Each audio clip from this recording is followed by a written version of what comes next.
Vamos a cerrar el ciclo de este año de las conferencias de la Legión con este tema que hemos anunciado, titulado Objeciones y respuestas habituales. Objeciones habituales que encontramos de los protestantes y las respuestas para tener a flor de piel. Es decir, San Pedro nos dice que debemos dar pronta respuesta de la fe que profesamos en su epístola.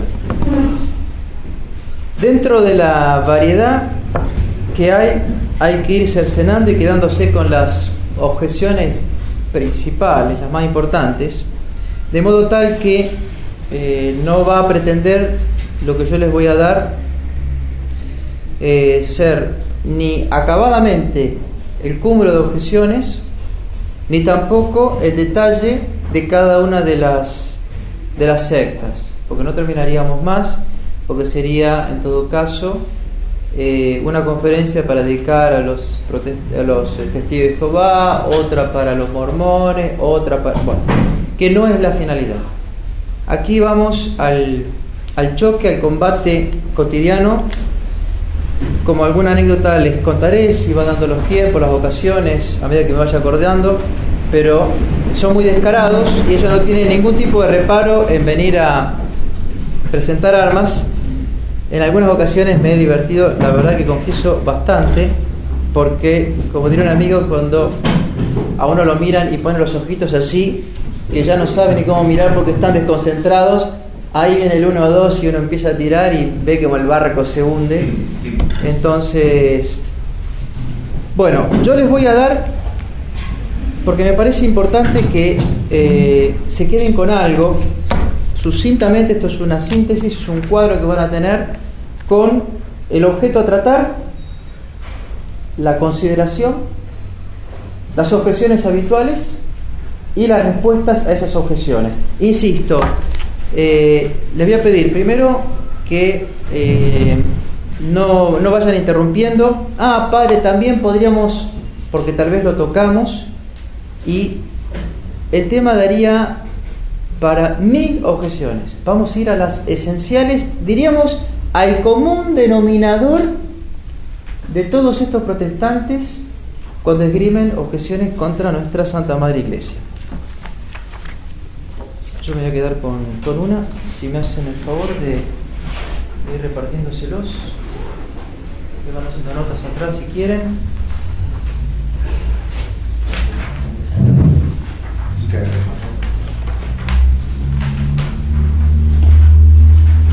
Por lo menos respuestas sucintas, las cuestiones esenciales que les queden, y de ahí en más veremos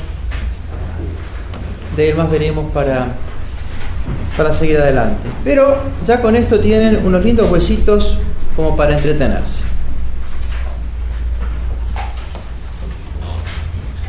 Es algo más didáctico y de esa manera resumimos por géneros. Tenemos en la columna de la izquierda el objeto a considerar. Por un lado la Biblia, después lo concerniente al culto, en tercera instancia lo que toca a nuestra iglesia, en cuarto lugar, como apéndice, las famosas nominaciones. No se debe llamar padre a nadie, porque solamente padre es Dios, maestro. A nadie digáis bueno, solamente Dios es bueno. Vamos a ver los lindos golpes que le vamos a entrar a esto. Va a ser muy interesante. Y nuestro Señor tuvo hermanos. Entonces la Virgen no fue. Bueno, y así vamos a ver un poco de todo. En primer lugar, la Biblia. Consideración. Pues es un libro sagrado. ¿Con qué nos encontramos habitualmente? Yo, por lo menos, en las varias veces, que han sido varias realmente, porque no tienen empacho y se te acercan ahí a querer doblegarte, y bueno, cuando empieza el combate, y empiezan así, pero ¿a usted qué le parece? Porque Juan 3:14 y Pablo 4:15, ellos tienen una enfermedad de generar la memoria como el elefante, porque ustedes saben que la memoria es la inteligencia de los tontos, de los irracionales, porque es un sentido interno. y cuando hay mucha memoria y poca inteligencia, pues es un compendio de tirar citas, pero no hay el hilo conductor para entrelazarlas. Y la respuesta que ustedes deben tener a flor de piel es, vamos por parte. Vamos a discutir, pero vamos a dar un paso para atrás. Ya el otro se queda, ¿y qué me va a decir este? ¿Y usted quién le dijo que Pablo 14:15 es la palabra de Dios? No, bueno, pero Pedro dice de Pablo, no. ¿Y usted cómo sabe que Pedro dice de Pablo y lo que dice es palabra de Dios? Nunca he encontrado uno que fuese capaz de darme la respuesta. Porque si me da la respuesta es a uno hundido. Entonces yo le sigo metiendo el dedo en la... ¿Y cómo? Y ellos quieren, por la misma escritura, defender la misma escritura. Con los mismos textos de San Pablo quieren defender que eso es palabra de Dios. Digo, pero no. ¿Cómo usted sabe que lo que me dice es la palabra de Dios? Y cuando se hace un largo vacío y uno lo deja que pise el vacío, usted no sabe. Yo sí sé, pero yo quiero que usted sepa y no dejarlo vaciado. La Iglesia es la que determinó cuáles son los libros sagrados, cuáles son los inspirados y cuáles no son los inspirados. Ahora bien, si la Iglesia tiene la capacidad para determinar la inspiración de la no inspiración, si puede lo más, ¿no va a poder lo menos, que es la interpretación de los textos? Entonces, ustedes tuvieron que esperar a la Iglesia a que definiese los libros.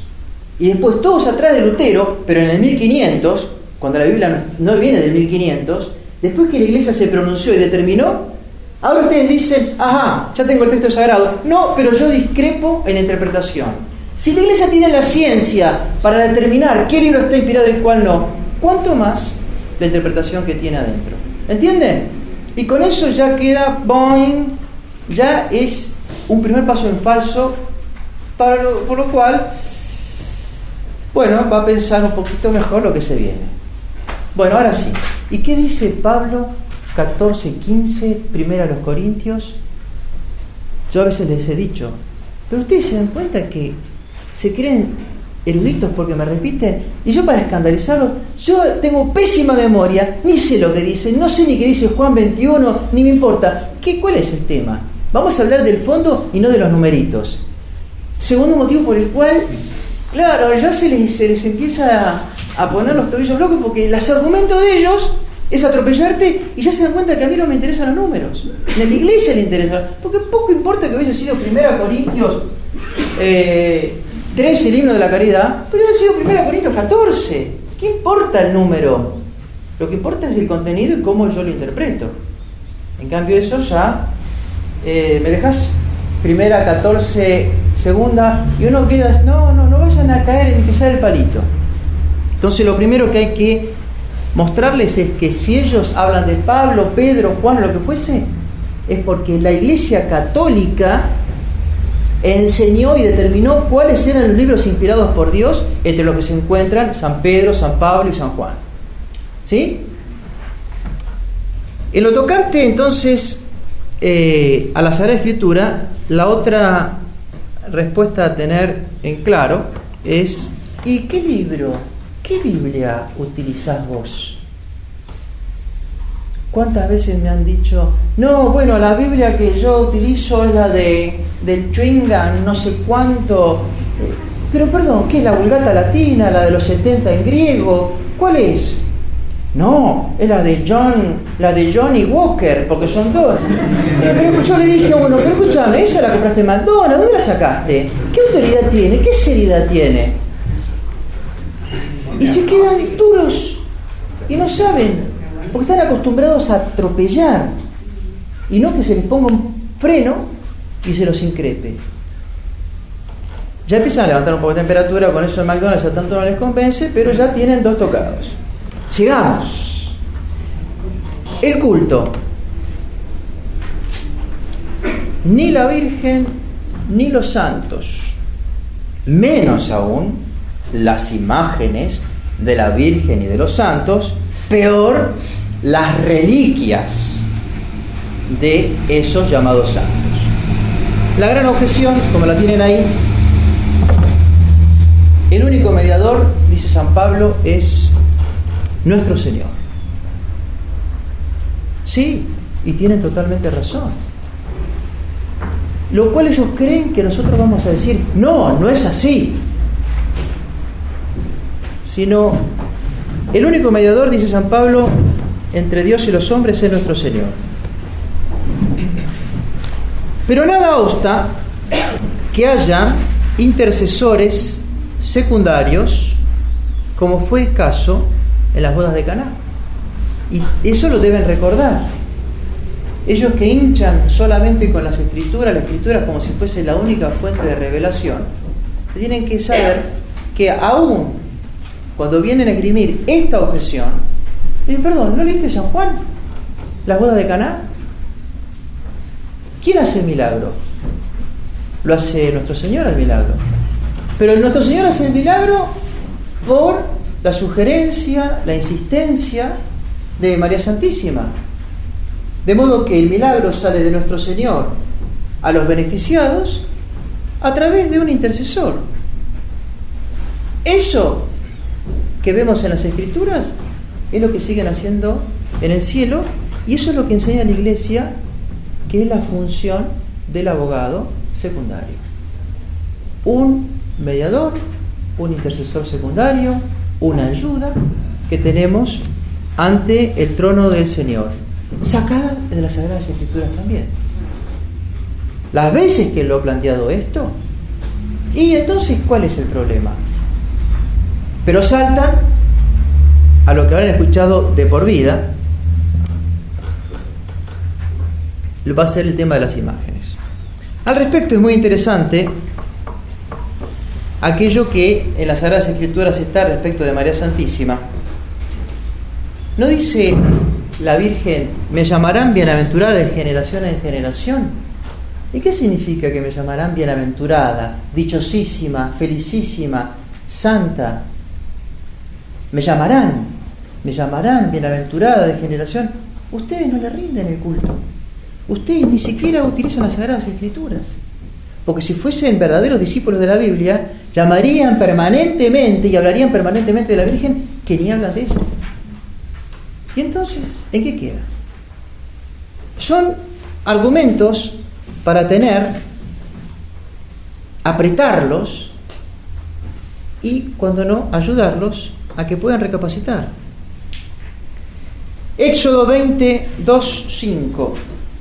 Dice el texto sagrado, dicen ellos del texto sagrado.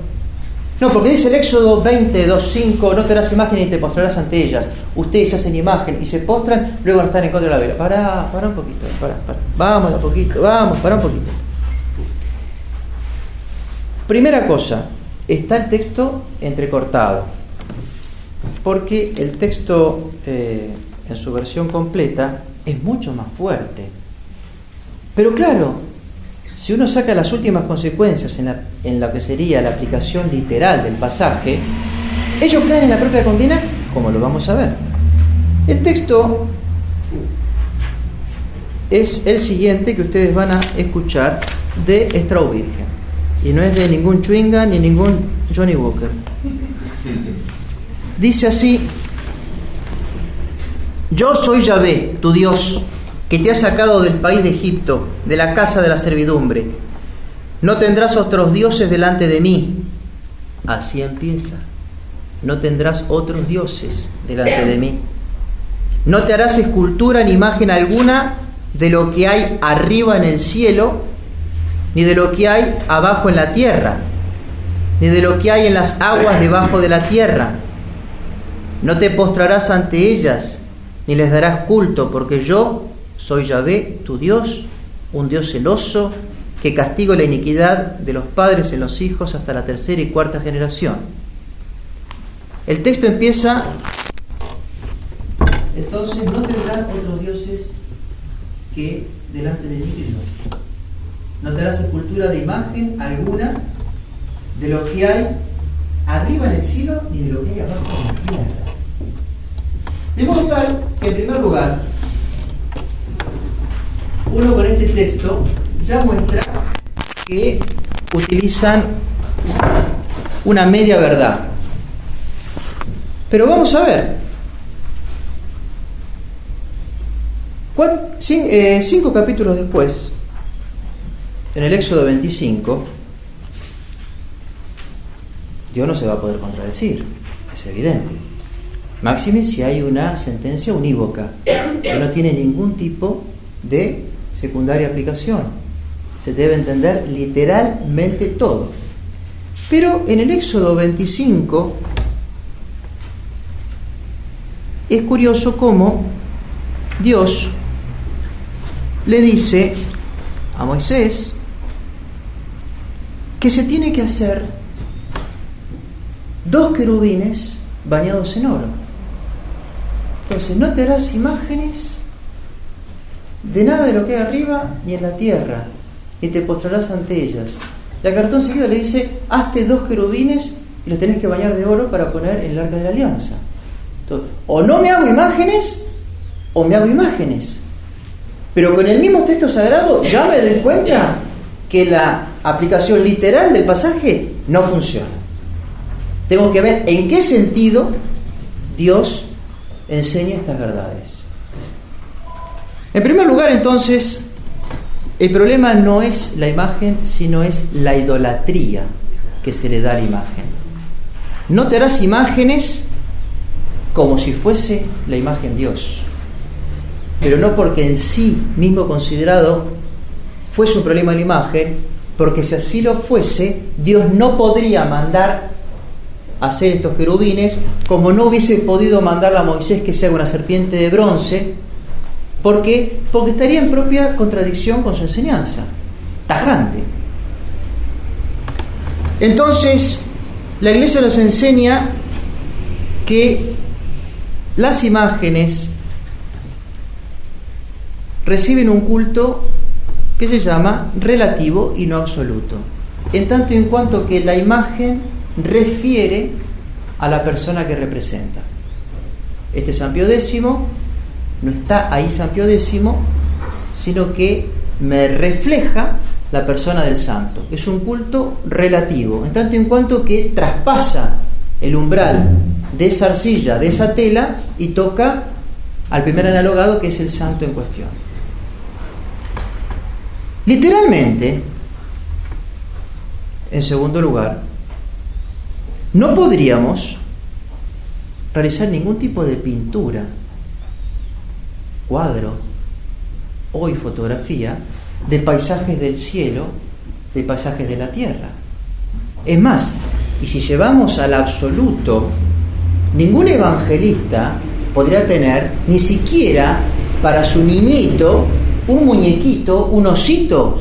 ¿Por qué? Porque ese osito, porque ese perrito y ese patito que mete cuando se va a bañar a la bañadera va en contra de lo que enseña el Éxodo, aplicado literalmente. No harás escultura ni imagen alguna. Se acabó la milonga. ¿De qué? De lo que hay arriba en el cielo, ni de lo que hay abajo en la tierra, ni de lo que hay en las aguas debajo de la tierra. El patito está abajo. No puedo tener, mi chiquito no puede tener un patito. No. Y ni siquiera podría tener una foto de mi madre, porque es una imagen de algo de la tierra. Ni en mi portadocumento, ¿cómo hago? Ni un dibujo de mí. ¿Qué hago? La aplicación literal lleva al absurdo. Pero esta gente, ¿qué hace? Pará. Muchachos, ustedes tienen que decir: no te harás imágenes ni te postrarás ante ellos. ¿Quién va a ser el que va a venir a la Sagrada Escritura a fijarse? Pará, me sacaste 2 versículos del medio. Nadie.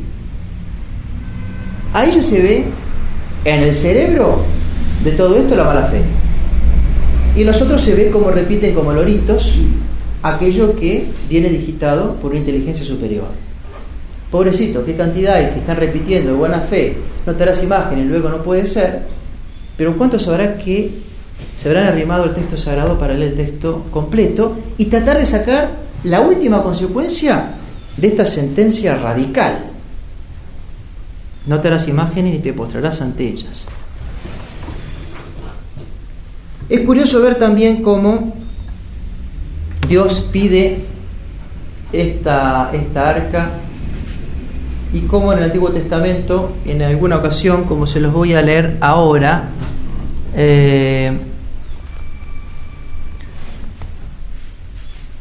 hubo un profeta del Antiguo Testamento, a ver, ¿dónde estábamos? Vamos a ver, es muy interesante.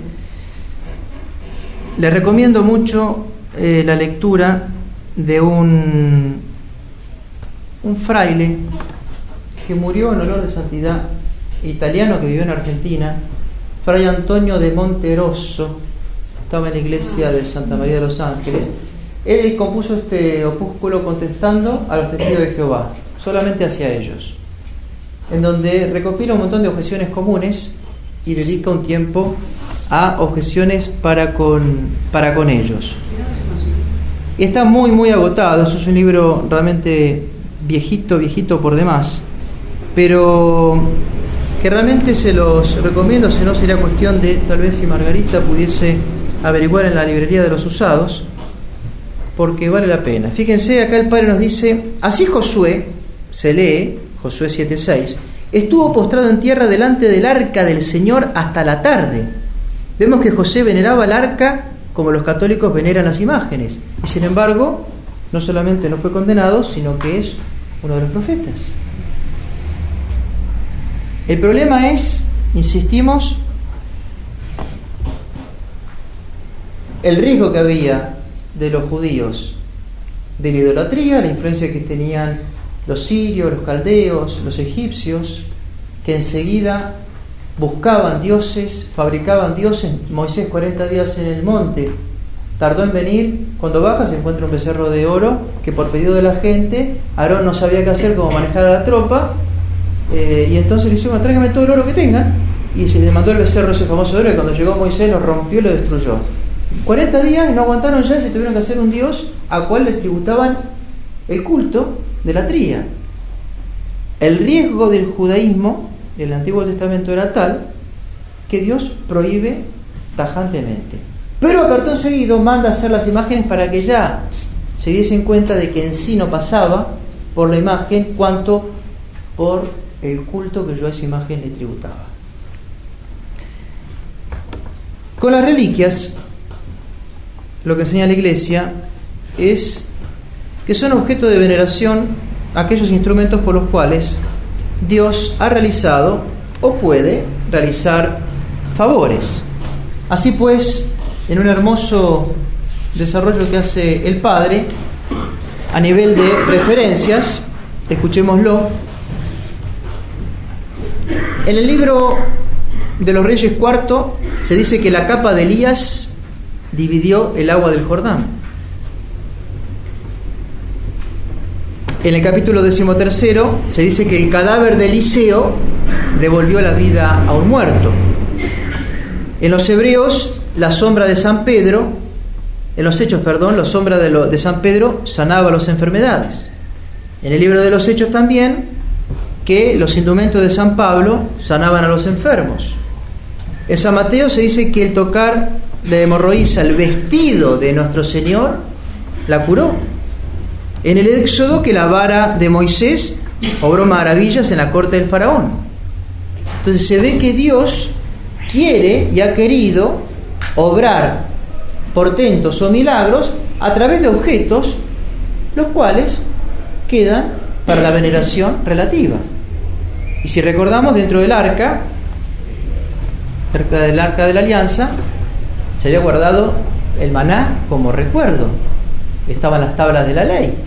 Y si vamos al caso, ¿y para qué guardar las tablas de la ley? Si al fin y al cabo es un objeto. No esa cosa que si las guardamos vamos a terminar dándole un culto de adoración. Y Dios dispuso que se guarden el maná, que se guarden la vara, que se guarden las tablas de la ley.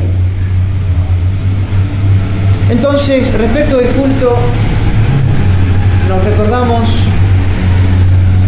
es el culto de las imágenes, un culto relativo, en tanto en cuanto que se refiere a la persona, y en lo que toca a las personas mismas, son los mediadores entre Dios y también los hombres. ¿Cuántas veces también, con ejemplos del orden natural, cuando éramos chicos, nos sacamos una mala nota y papá tenía que firmar la libreta? Madre Santo, que me busque el Interpol, pero que no me agarre papá para firmar el maravilloso huevo rojo que tengo en la libreta, o si mañana no viene con su padre y no puede entrar en clase. Fantástico. Entonces uno dice, sí, es papá, pero voy a entrar por el camino más suave. Mamá, ¿por qué no me firmás vos el cuaderno? O decile a papá cuando... Uno buscaba tangencialmente, no yo por supuesto, pero pongamos el caso, buscaba a ver cómo puede hacer para suavizar la temática. Es una cuestión tan evidente de orden natural, y el orden natural no rompe el orden sobrenatural, sino que fácilmente me da a conocer aquello que es invisible. Bodas de Caná, ejemplo de orden natural, pues los pobres evangelistas rasuran la propia inteligencia y sobre todo el sentido común. Después entonces de tocar el tema de la Biblia, después de tocar el tema del culto de los santos, si me echan alguna de estas cuestiones, sobre todo el ejemplo del mediador y traer a la Virgen María en las bodas de Caná, vamos a tocar el otro de los objetos, el tercero, como es la iglesia, ya sea en su constitución, en la sucesión apostólica, en el perdón de los pecados sacramental, en lo que sería la catolicidad, en lo que toca a los elegidos, la iglesia triunfante, en lo que toca a la iglesia purgante. La constitución de la iglesia. Y es genial. Ustedes no saben la cara que ponen cuando objetan. Ustedes fundan la iglesia en San Pedro, sí, claro. La piedra. No. Bueno, el más instruido reconoce y se acuerda que nuestro Señor le dijo: Simón, hijo de Jonás, tú te la llamarás Kefas, es decir, piedra. Y a posteriori le dice nuestro Señor: tú es Petrus, vos eres piedra, vos sos una piedra, y sobre esta piedra edificaré mi iglesia. Pero en una de esas ocasiones providenciales, claro, sí, segundo dijo claro, sí, dije, bueno, a ver, ¿qué viene ahora? Sí, tú eres Pedro, y sobre esta piedra edificaré mi iglesia. Le digo, así que es así, fantástico. Bueno, fantástico. Vamos a ver. Vos leíste el texto latino, ¿no es cierto? No, bueno, yo sí. Y la cita es: tú es Petrus, el superanc Petra, me edificado ecclesia mea. ¿Qué es ese anc? Decime, ¿sabéis el latín? No. Entonces, si no uno no tuvo la ocasión, crosa el páncreas, decime, ¿qué Biblia utilizás vos? No, ¿y esa Biblia dónde la sacaste? Bueno, yo utilizo un texto original, como es la Vulgata. El superanc Petra es un acusativo, es un demostrativo. Sobre esta piedra, vos decís, esa, yo digo que es Pedro, en razón de los profetizados por nuestro Señor. Pero sigamos, y yo te concedo, si querés, el beneficio de que era esa piedra. Nuestro Señor lo miró a los ojos: Pedro, tú eres Pedro, y sobre esa piedra, bueno, decime por favor, ¿dónde está esa piedra? Yo no puedo creer que Pedro se haya olvidado de ese peñasco. ¿Qué iglesia católica se construyó en ese peñasco? Perdón, ¿y vos de qué religión sos? ¿Dónde está Esa piedra en donde vos levantaste el templo. O vos sos tan impío que te olvidaste de esa piedra. Entonces ya quedan mal. Psicológicamente quedan mal. Tú eres Pedro, y sobre esta piedra, nombre que te cambié, edificaré mi iglesia. Y si por las moscas, a ti te daré las llaves del reino. No, a esa piedra, esa iglesia de esa piedra tendrá las llaves de mi reino. Y Señor, ¿y cómo va a ser? ¿Y cuántos pisos va a tener? ¿Y quién la va a construir? A ti te daré la llave del reino de los cielos. Hay una secuencia, una tras otra. Tú eres Pedro, sobre esta piedra, Petrus, edificaré mi iglesia, a ti te daré. Es siempre el mismo sujeto el que recibe el beneficio y no esa piedra que también va a tener el poder de perdonar los pecados y de tener las llaves del reino. ¿Dónde está esa piedra mitológica? Que muchachos ustedes se la perdieron como nosotros. Tan fundamental entonces recordar esa cita de San Mateo 16, 15, 19. No importa el número, pero sí recuérdenla. Tú eres Pedro, ya Pedro cambiado por el nombre, y todo lo que sigue. La sucesión. Es lógico que la iglesia, como lo dice Cristo en las mismas Escrituras, y miren que yo estaré con vosotros hasta la consumación de los siglos. ¿Cómo puede ser que no haya una sucesión? Ese Pedro y los apóstoles no tengan una sucesión y que haya sido una iglesia meramente temporal para un mínimo periodo de 50 o 100 años, cuando nuestro Señor les dice a ellos que estaré con vosotros hasta la consumación de los siglos. O los apóstoles no iban a morir, iban a quedar hasta el final de los siglos, o iban a morir, pero Cristo iba a seguir en la iglesia de sus sucesores. Pero esto es evidente para el sentido común, para la inteligencia que no viene con ningún prejuicio. Sin embargo, a ellos les cuesta entender. La sucesión, como dice nuestro Señor, y yo estaré con vosotros hasta la consumación de los siglos.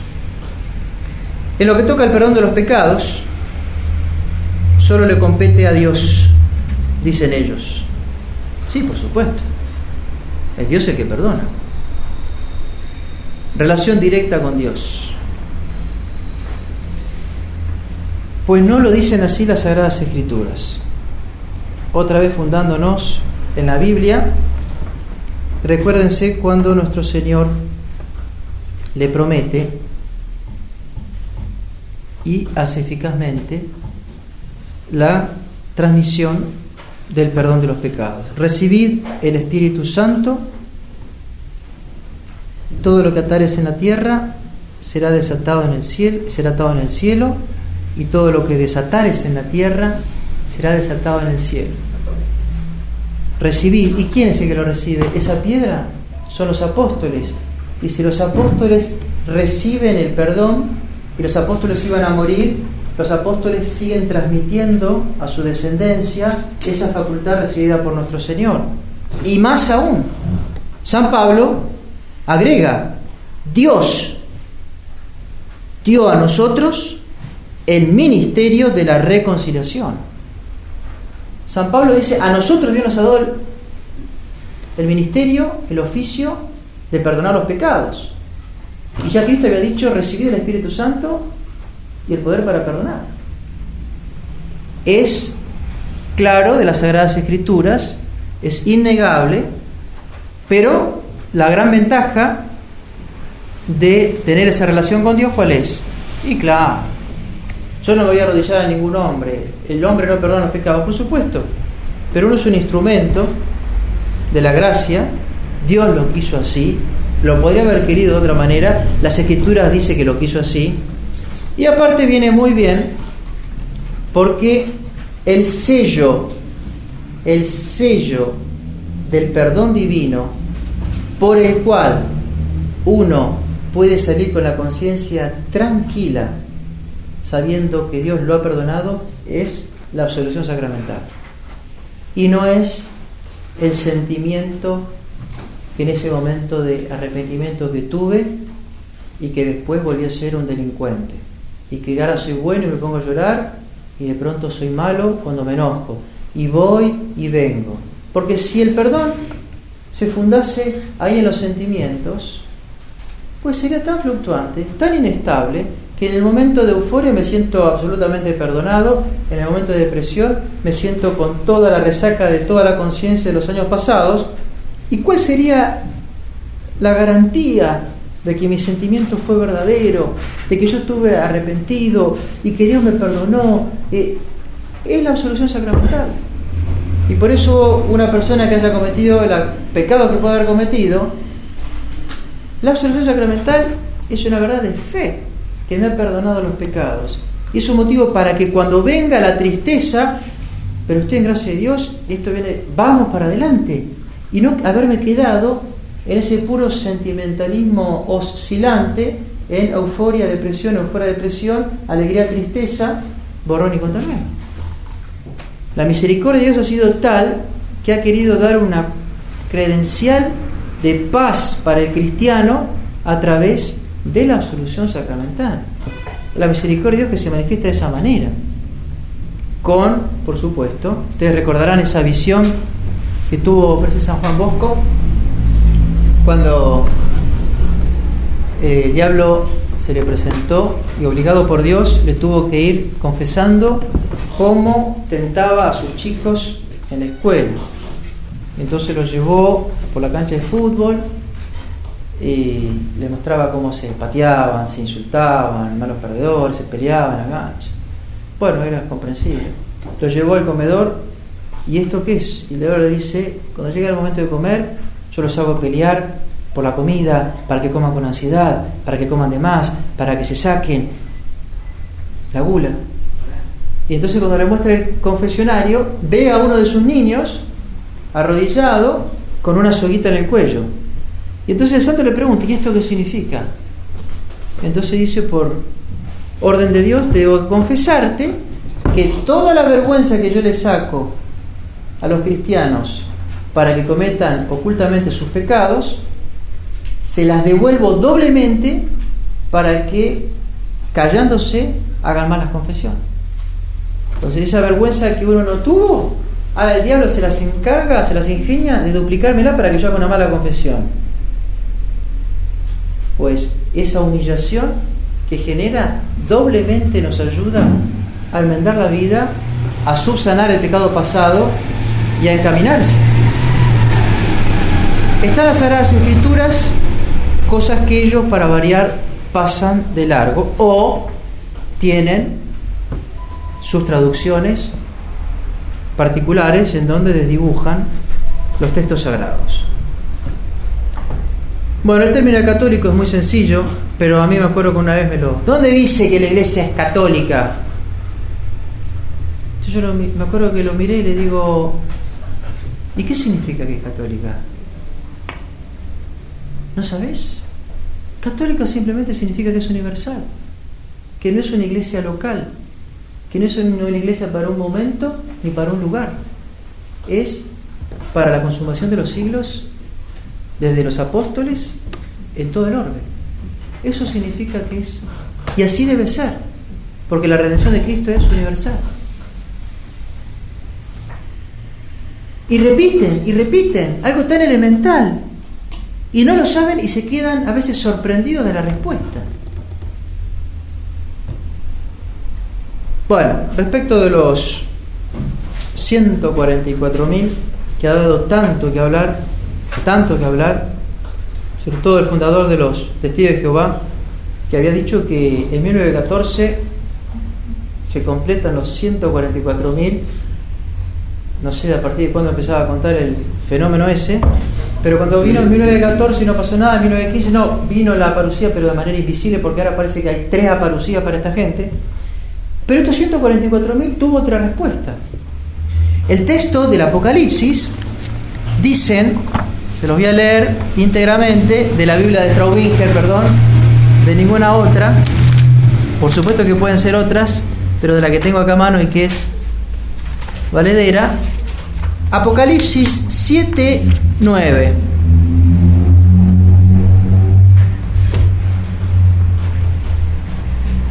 habla, ¿no es cierto?, los escogidos que son marcados. Están los 4 ángeles que van marcando, y oí el número de los que fueron sellados: 144.000 sellados de todas las tribus de los hijos de Israel. De la tribu de Judá, 12.000 sellados. Y así pasa por las 12 tribus, por 12.000, son 144.000. De las 12 tribus, no de una tribu, de 12 tribus de Israel, 12.000. Porque la simbología que tienen los números en las Sagradas Escrituras es muy importante. Terminado la 12ª tribu, dice: después de esto miré, y había una gran muchedumbre que nadie podía contar, de entre todas las naciones, tribus, pueblos y lenguas, que estaban de pie ante el trono y ante el Cordero, vestido de túnicas blancas, con palmas en sus manos. Estos dementes de los testigos de Jehová, porque son dementes en las cosas que afirman, pretendieron sostener que los 144.000, por una parte, y esa gran muchedumbre eran aquellos que iban a recibir un premio de una felicidad supina en el orden temporal. De tal manera que iban a estar felices ante un trono, pero no se refiere al orden sobrenatural. Bueno, yo la tendría que aceptar si me diese pasto el texto sagrado para esa interpretación. El número 144.000 viene de la conjunción de 12 por 12 por 1000, 3, 7, 12, 12 tribus de Israel, los 12 apóstoles, el número de la perfección, el número totalitario en razón de la amplitud de los objetos que abarca. Pero esa muchedumbre está clarísima en el texto paulín, en el texto del Apocalipsis, que es una objeción que a veces pueden encontrar, es poco valedera, y hoy por hoy casi los testigos de Jehová ya casi ni la mencionan tampoco.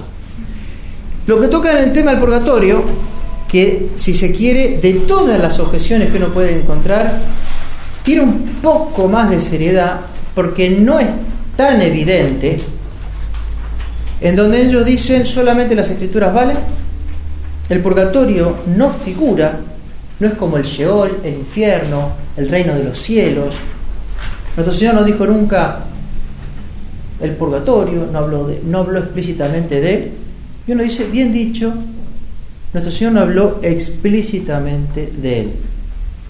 Las escrituras hablan implícitamente de él, pero para eso hay que tener una capacidad de raciocinio que no tienen los animales inferiores y que se espera que el interlocutor lo tenga, porque si no tiene inteligencia es imposible hablar, porque hay que hacer un razonamiento, como ustedes van a ver.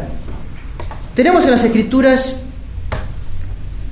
lo siguiente, amén de que viene por tradición también. Segundo libro de los Macabeos. Acuérdense cuando Judas Macabeo, después de ese gran combate, la consigna era batir al enemigo y no tomar nada de las divinidades, de los objetos de ellos. Así fue la consigna. Ganaron la batalla y Judas siente que algunos de los suyos cayeron en combate. Pero más aún cuando empiezan a recoger los cadáveres, y de todos los que habían caído había sido porque la avaricia, el deseo, habían tomado lo prohibido. Se habían quedado con los objetos que ya Dios y Judas les había dicho no los queden. Con todo, Judas manda a Jerusalén una ofrenda de dinero para que se ofrezcan sacrificios, teniendo la concepción de que Dios se iba a apiadar de aquellos que habían muerto en combate, pero que tenían aún deudas a expurgar. Ahí ya vemos la noción de ese paso de la tierra a la otra vida, pero que sin embargo, lejos de los aplausos, se murió, se fue al cielo. Judas manda dinero para que se ofrezcan sacrificios. Por eso es que habían caído con algún pecado encima, confiando en que Dios se los vaya a perdonar en la otra vida. Sabemos que para entrar al cielo hay que estar limpios, luego con algunas manchas es necesario que haya algún cepillo que me limpie. Judas Macabeo. Los libros de los Macabeos estaba bien consignada la versión de los 70, la versión griega, versión que utilizaban los apóstoles. Luego que ya desde el tiempo apostólico, con la aprobación de nuestro Señor, como libro inspirado de los Macabeos, el que subsistiera la idea de ese purgatorio. Nos encontramos también con unas 2 citas del Nuevo Testamento. San Mateo 12, cuando le pregunta a nuestro Señor si algunos pecados, si todos los pecados no tienen perdón, y entonces nuestro Señor, Mateo 12, nos dice: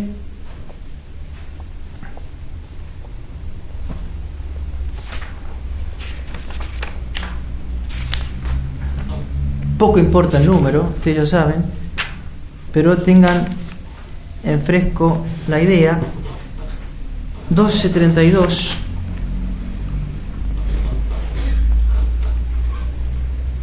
Por eso os digo, todo pecado y toda blasfemia será perdonada a los hombres, pero la blasfemia contra el Espíritu no será perdonado. Y si alguno habla contra el Hijo del Hombre, esto le será perdonado, pero el que hablare contra el Espíritu Santo no le será perdonado, ni en este siglo, ni en el venidero. Pareciera entonces que contra el Hijo no es lo mismo que contra el Espíritu Santo. Contra el Espíritu Santo ni en este siglo ni en el venidero, pero no así respecto del otro pecado.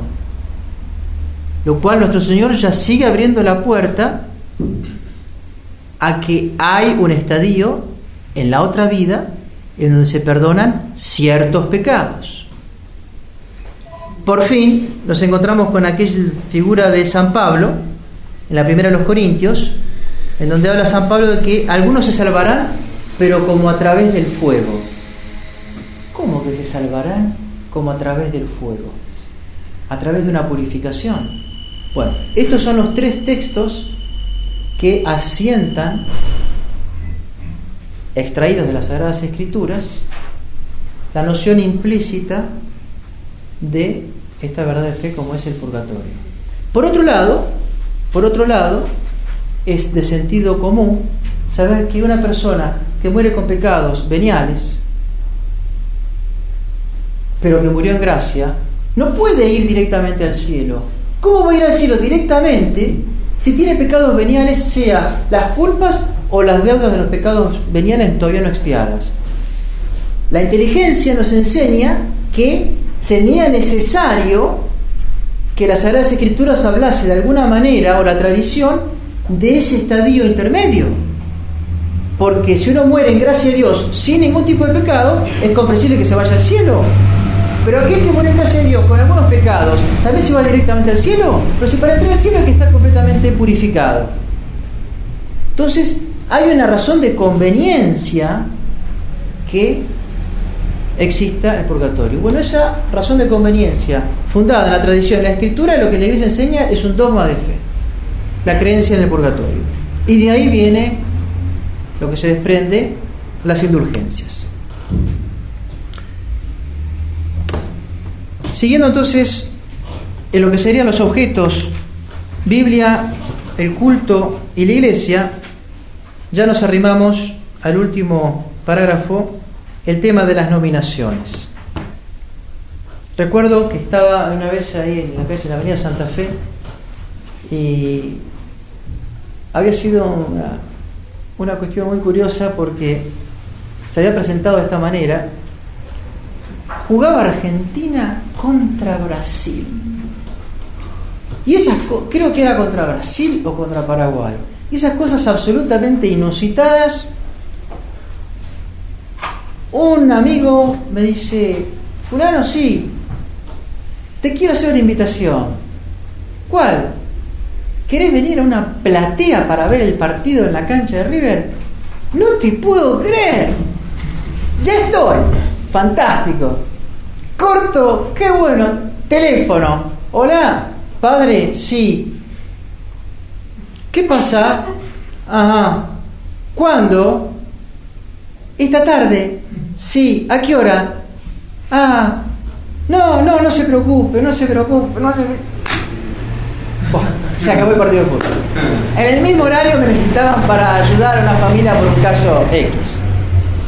Y bueno, pero aquí, que yo estaba en pleno Santa Fe, eran como las 8 de la noche, y me pasé como 45 minutos esperando que llegase la persona. Yo decía, me hubiese visto el primer tiempo. Y mientras tanto caminaba en Santa Fe, me rezó un rosario, es un antro. Bueno, allá lejos, esto hace como 10, 12 años. Pero me vino a entretener un hermano menor, separado, como ustedes quieran llamar, y me ve con la sotana, pasa y me dice: perdón, vos sos sí, sacerdote, sí, y así nomás me viene a encarar. Y así empezó con el tema empezó con Pablo. Yo le puse el primer punto, toink. ¿De dónde sacaste eso? Y cuando vi, mira, vos no sabés, yo te voy a ayudar para que sepas, para que no te quedes vacío. Y empezamos con el texto, la inspiración determinada por la iglesia. Pero en un momento dice: ¿y por qué ustedes? ¿Acaso no sabés que nuestro Señor dice en San Mateo 23, 8, 12, a nadie llamaréis padre, porque solamente uno es padre, y a nadie llamaréis maestro, porque solo es maestro, y ustedes se hacen llamar padres? Sí, veo que conocés las Sagradas Escrituras. Muy bien. Primer punto. Así como no te darás imagen y te postrarás ante ellos, pero si queremos con el todo, con lo que antecedía, que era: no tendrás otros dioses sino a mí, y no harás imágenes porque te vas a postrar conociendo lo duro que sos. Es muy interesante cómo nuestro Señor antecede lo que va a ser esta conclusión. Tenemos en el texto de San Mateo, capítulo, como les digo, 23, que nuestro Señor empieza, ya cansado y fastidiado, a machacar el orgullo que tenían los fariseos con todas sus filacterias, con todas sus cosas, que amaban los primeros bancos, las primeras citas, que lo llamen rabí, soy yo, ¿a dónde? Allá, yo arriba subí, todo ese merengue, ese globo, ese zeppelin que volaba les encantaba. Bueno, entonces nuestro Señor, ya medio cansadito, dice: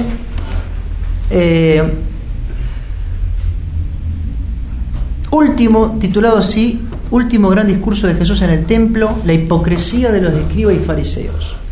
Entonces Jesús habló a las muchedumbres y a sus discípulos y les dijo: los escribas y los fariseos ya sentaban en la cátedra de Moisés. Pero no es que los escribas y los fariseos no existían, andaban por ahí y muchas veces los escuchaban. Los escribas y los fariseos que se han sentado en la cátedra de Moisés, en la cátedra de la verdad. Todo lo que ellos os mandaren, hacedlo y guardadlo, pero no hagáis como ellos, que dicen y no hacen. Atan cargas pesadas e insoportables y las ponen sobre las espaldas de la gente, pero ellos mismos ni con el dedo quieren moverlas. Hacen todas sus obras para ser vistos por los hombres, hacen más anchas las filacterias y más grandes las franjas de sus mantos. Quieren tener los primeros puestos en los banquetes y en las sinagogas, ser saludados en las plazas públicas y que los hombres los llamen rabí, maestro. Vosotros, empero, no os hagáis llamar rabí, porque sois todos hermanos. Y tampoco llaméis padre a ninguno de vosotros sobre la tierra, porque uno solo es vuestro Padre, el del cielo. Ni os llaméis director, porque uno solo es director, Cristo. El mayor entre vosotros sea servidor de todos. quien se elevare será bajado y quien se abajare será ensalzado. Entonces tienen el problema que denuncia nuestro Señor, y entonces le dice a sus apóstoles: guarda, olvídense de tanto título, porque ustedes al fin y al cabo son todos hermanos. Dios es nuestro Padre, Dios es nuestro Maestro. Recuerden en una ocasión cuando dice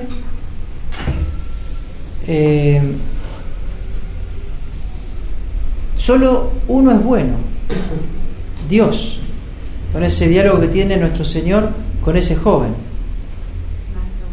Maestro bueno. Entonces, llegado el caso, solo Dios es bueno y no hay nadie que pueda ser llamado persona buena. Solo Dios es Padre y no hay nadie que pueda ser llamado Padre. También tenemos en las Escrituras: tu solus sanctus, tu solus dominus. Solamente tú eres el Señor y no hay otro Señor. Si vamos a tomar el argumento in extremis, pues ni ellos cumplen con las Escrituras también. Y vamos a dar un paso más.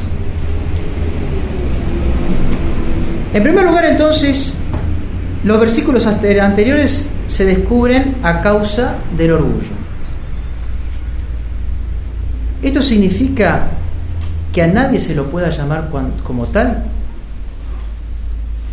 La respuesta es no. Un hombre que engendra a un hijo no es propiamente llamado padre, y no lo llaman también los evangelistas a sus padres, y en el colegio no van a llamar Señor, o se van a cruzar en la calle con una persona y dice: Señor, perdón, ¿me puede dar la hora? Y se hablan con una persona, con un nenito: ¿viste, mamá? ¿Viste qué mal que se porta ese? Pero ¿viste qué bueno? No podríamos llamar a nadie diciendo: esta persona es bueno, Señor. No. Entonces hay que decirle: che, tigre, ¿me pasás la hora? No vamos a decirle a nadie Señor, a nadie maestro, a nadie bueno, porque tomamos otra vez en sentido literal, absoluto, esta asignación. Y entonces ahí fue cuando, después de esta explicación que se puede dar, ¿y qué significa el primer analogado en filosofía? Y ahí se quedan. El primer analogado es el primero asignado, el modelo de otros. Dios es bueno, es el modelo de la bondad. Bondad que uno puede participar en mayor o menor medida. Dios es el Padre de toda la creación. Paternidad que es participada por la generación de los hijos. El primer analogado es el modelo que se toma como referencia. ¿Qué es el primer analogado? ¿Sabés algo de filosofía? Y recuerdo cuando, después de otra gansada que me dijo del concilio de Nicea y de Constantino, que encima estaba equivocada en el horario, escúchame una cosa: vos no sabés ni filosofía, no sabés historia, no conocés la Sagrada Escritura, ¿qué hacéis acá? Bueno, chao, hasta luego, me dijo. Y se fue. Ellos, insisto, apretan con una pretendida ciencia, cereza, erudición, jugueteando con los números, jugueteando con las citas. Pero no tienen el sentido de los textos porque no tienen la fe sobrenatural. Versan sobre objetos sobrenaturales, pero con una fe natural. No tienen la fe. Han perdido la fe porque han naufragado en el objeto sobrenatural. Y más aún, si se quieren ya poner en exquisitos, uno podría decirle: bueno, está bien, vamos a hacer la aplicación literal del pasaje. Tal vez ustedes tengan razón. Nosotros como católicos llamamos Padre, pero indebidamente. Llamamos Señor, pero indebidamente. Llamamos bueno a alguien, pero equivocadamente. De modo tal que todo lo que diga las Sagradas Escrituras hay que aplicarlo literalmente y seguirlo a rajatabla. Bueno. Qué lindos zapatos que tenés, che. Y tenés una linda... y estás con campera. y una mochila atrás. Me parece que en las Escrituras, vos sabrás la referencia, yo no me acuerdo, pero dice nuestro Señor que cuando vayáis no andéis con alforja, ni con zapatos, ni sandalias, ni manto. ¿Y cómo puede ser? Las Escrituras dicen que no hay que andar con manto, con sandalias, con alforja, y vos tenés una mochila, tenés zapatillas y tenés una campera. Entonces, ¿cómo es la aplicación literal? ¿Cómo es la aplicación? Y encima de la mochila veo que tenés el oso yogi porque se ve que te gusta, pero vos te haces imágenes del oso yogi, no pegás una. ¿Y cómo puede ser? Es que eso no se lo plantean, porque les graban el CD con lo que ellos quieren y con las citas entresacaditas. Y ellos son los primeros que están en infracción de esa aplicación literal que creen que son los Savonarola. De modo tal que San Lucas, si ustedes gustan, San Lucas 10:4. No llevéis zapatos, alforjas, manto. Y ellos llevan zapatos, mochilas, y van de viaje y llevan un valijón. ¿Y se llevan qué? Se llevan zapatos, zapatillas, chanclitas. Se llevan... Pero eso está en contra de la Biblia. Te tendrías que en todo caso ir con lo calzado. Y entonces, ¿qué haces? ¿Qué hacen los evangelistas viajando con valija? ¿Van en contra de la Biblia? Bueno, en lo tocante a los hermanos de nuestro Señor, como bien dicho está, así como algunas objeciones entre los testigos de Jehová que hablan de que nuestro Señor no fue respetuoso para con su madre cuando en la cruz dijo: mujer, ella y a tu hijo. ¿Cómo es que nuestro Señor le faltó el respeto de esa manera? Es impensable que le haya dicho a su propia madre mujer.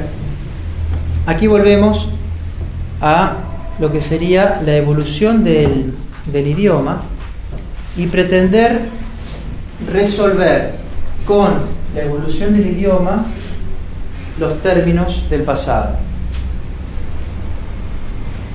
En alguna ocasión sirve porque uno les dice: mira, yo te voy a poner un ejemplo para que lo entiendas. Si yo escribo una carta y se la escribo a un familiar mío y le pongo, lamentablemente, en el lenguaje coloquial, moderno, me pegué un palo con el auto, no tengo un mango, y se lo toma, no en el sentido de ese contexto del siglo XXI, sino con la evolución que puede llegar a tener de acá a 100, 200 años más, me voy a encontrar con una persona que diría: me pegó un palo. Claro, porque evidentemente él diría: se debe haber desprendido un tronco de algún camión, se tragó un palo y no tenía un mango. Claro, si vivía en una capilla, ¿cómo iba a tener una planta de mangos? No, eso es evidente, claro, y es lógico. Escúchame, se pegó un palo porque se tragó aparte había vestigios de astillas y no tenían plantas de mangos. Entonces, la temática que yo tengo que utilizar es interpretar los vocablos no con el lenguaje moderno, sino con el lenguaje de la época. Motivo por el cual es lenguaje bíblico utilizar hermanos a los hermanos cuanto a los familiares, cuanto a los allegados que de alguna manera forman un cuerpo moral, como eran los apóstoles. Tu madre y tus hermanos te buscan. ¿Y quiénes eran esos hermanos? Eran los apóstoles, que en sentido amplio eran los hermanos, porque nuestro Señor los va escogiendo, no de dentro de su casa, los va buscando uno por uno, y esos son los que lo siguen, y esos son los hermanos. Entonces, los términos deben ser resueltos según el común denominador de la época, según la usanza, y no con la modernidad en el tiempo en que uno los estudia. De ahí entonces el famoso término de los hermanos de nuestro Señor, resuelto de esa manera, y mujer. he ahí a tu hijo. Nosotros, si llamásemos a nuestra madre, a nuestra mamá, mujer, no sería para nuestro uso para nada delicado. Mujer, ¿cómo mujer? Sopapo, mamá no me da un sopapo, me saco la dentadura. Espero no, porque lo que queda está bien agarrado, pero la dentadura me puede volar.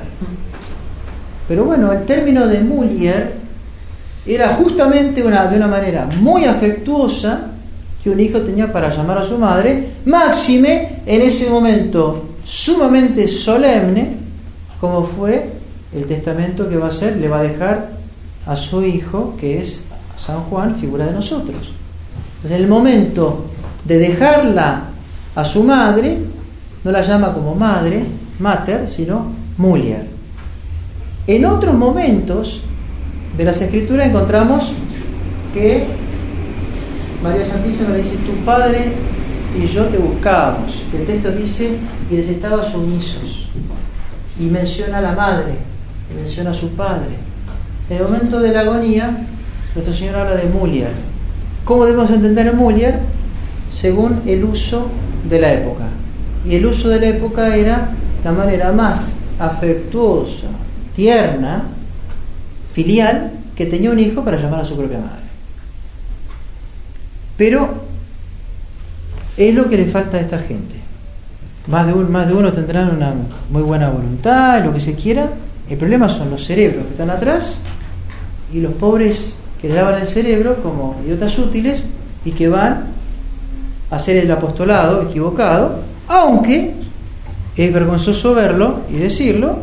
En más de una ocasión nos dan una enseñanza de celo apostólico porque están en el error, pero tienen una tenacidad y tienen un coraje y tienen una convicción en el error. Y más de una vez nos dan también una enseñanza, algunos de ellos en moralidad, en usos y costumbres, en vestimentas, que nosotros que tenemos la verdadera fe, las verdaderas costumbres, flaqueamos y caemos por debajo, porque a lo mejor si hay que hacer una pegatina, si hay que hacer un apostolado, si hay que hacer una repartija, si hay que hacer un rosario, si hay que ir a una procesión, si hay que ir a una peregrinación, si hay que... Y bueno, como yo sé que tengo la verdad y el domingo tengo la misa, ya está, yo tengo la verdadera fe.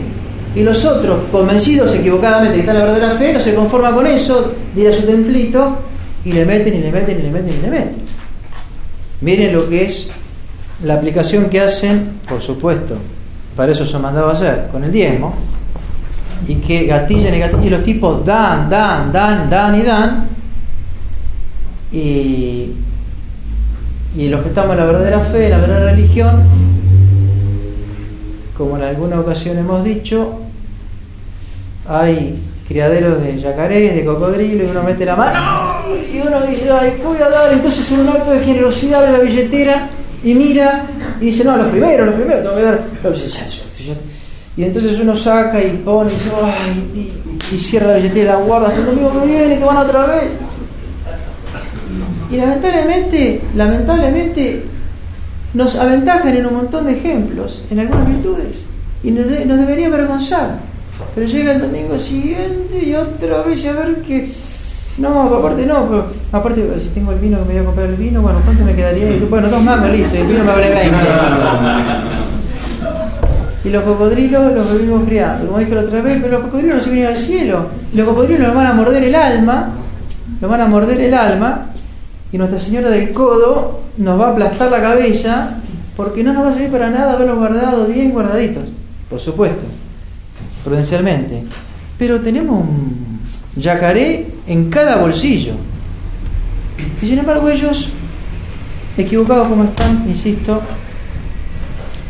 nos dan a veces ejemplo en cosas que no nos deberían dar. Al revés, ellos se deberían edificar a nosotros, sino nosotros que nos admiremos.